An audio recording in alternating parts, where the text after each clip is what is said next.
The rise of spiritual narcissism and what to look out for. Let's go.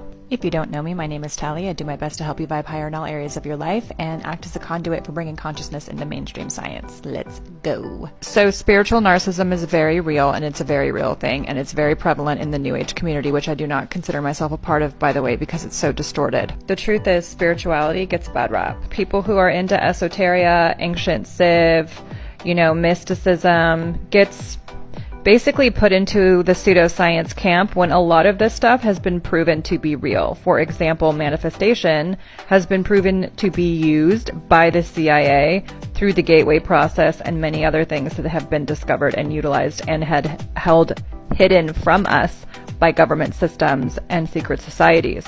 This is not conspiracy, this is literally facts.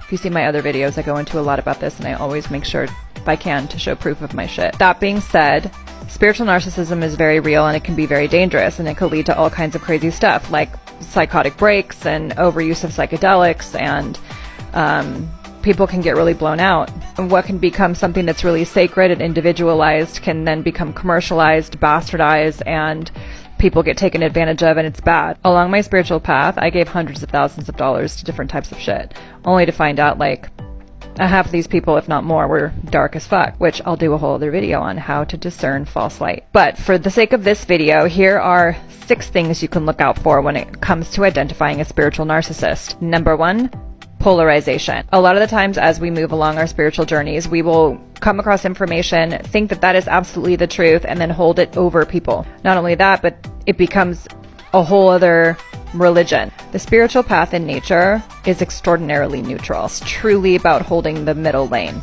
Again, I'll get into the false light stuff in part 2, but look out for deeply polarizing views. This also goes for hardcore Newtonianists and people who only see the material world as real and are not willing to look at other perspectives. This is not the path of ascension or spiritual growth or enlightenment whatsoever. The middle path is the way.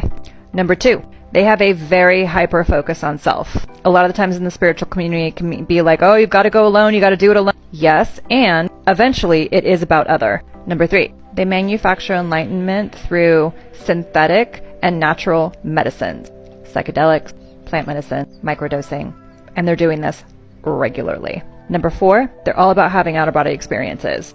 It's not about out-of-body experiences, guys. The party is in the body. It's Tesla technology. Get into that in another video. Number 5, hyperpositivity. This is an avoidance mechanism. Number 6, they put themselves above you. This is bullshit. No one is above you. Part